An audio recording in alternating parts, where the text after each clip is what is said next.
You know, I was sitting here thinking about how marriages affect the full dynamics of family. You know, the Bible tells us that, a woman can tear the house down or build it up. And to extend on that, marriage does the same thing.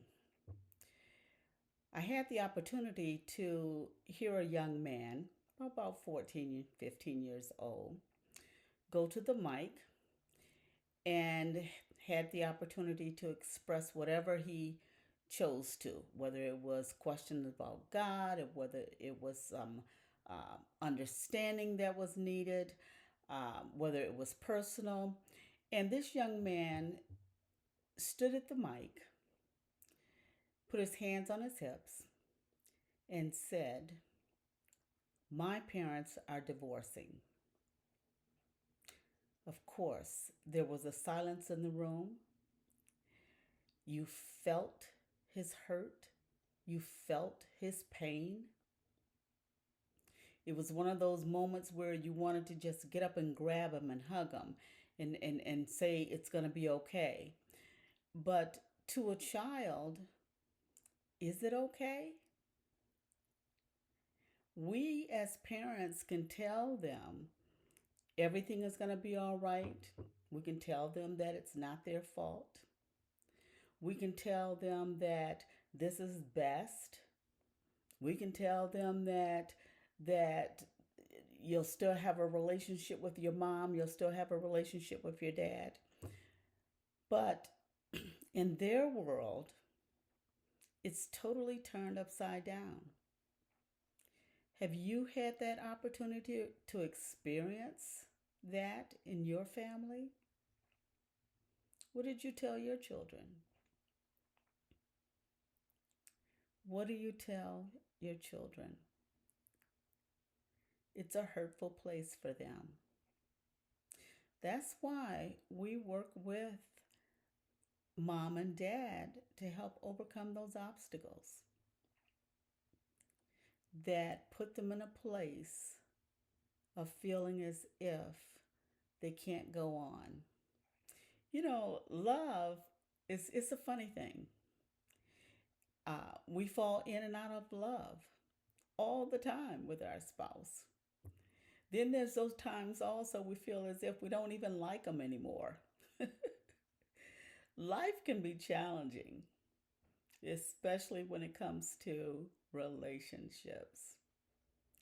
Maybe it's time to have that meaningful conversation, where you need to put the phone away, where you need to turn the television off, where the two of you have decided to